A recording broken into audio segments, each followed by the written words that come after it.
آپ اس پہ P M L N کے ساتھ ہیں کہ جی اب عمران خان صاحب کو سیاست سے باہر پھینکنا ہوگا، ان کو ختم کرنا ہوگا، ان کو -1 کرنا ہوگا، یہ فتنہ ہی باہر اٹھا کے پھینکنا ہوگا، اس کے بعد ہی کیا یہ الیکشن کا سامنا کر سکتے ہیں عوام کا؟ اس پہ پیپلز پارٹی سٹینڈ کرتی ہے پی ایم ایل این کے اس موقف کے ساتھ؟ دیکھیں میں اس کو پولیٹیکل اگر لوں اور میں اس سے ایگری کرتا ہوں پولیٹیکلی، ہم پولیٹیکل اس کو باہر کر سکتے ہیں، ایسے نہیں ہو سکتا۔ دیکھیں شروع آپ نے جو آپ سے مراد جب یہ میڈیا میں باتیں شروع ہوئیں اور اخباروں میں -1 آپ نے شروع کیا پاکستان پیپلز پارٹی سے، ہمیشہ جو بھی آپ شروع کرتے ہیں اللہ کے فضل سے پاکستان پیپلز پارٹی سے شروع کرتے ہیں کہ آپ زرداری کو -1 کرو، پھر -1 وہاں سے شروع ہوا۔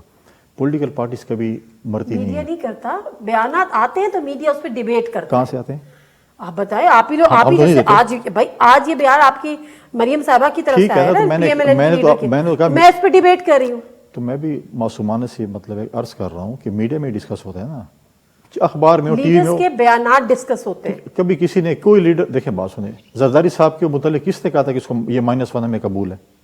کون سے لیڈر نے کہا تھا مجھے بتا دیں؟ لوگوں نے اپوزیشن فار ایگزامپل نیم، تو آپ کو کیا لگتا ہے کس نے بولا؟ نہیں مطلب ڈسکس ہو رہا تھا نا آپ کی چینل پہ ڈسکس، جو آپ ٹھیک ہے نہیں ہوا -1۔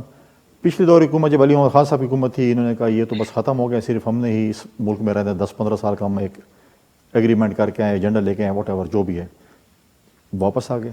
پولیٹیکل پارٹیز دیکھیں، ہم پیپلز پارٹی 14 اور 17 جماعتوں کے ساتھ بھی پارٹی آئیں اور پھر 2/3 کے ساتھ بھی آئی ہیں، میجورٹی بھی آتی ہے، تو پولیٹیکل لیڈرز ایسے ڈسکوالیفائی اس وقت ہو سکتا ہے اگر ان کی کرتوت ایسے رہے ہوں، انہوں نے کوئی ایسے کام کیے ہوں جس پہ اگر عدالت اس کو ڈسکوالیفائی کر سکتی ہے تو پھر تو ہو سکتا ہے۔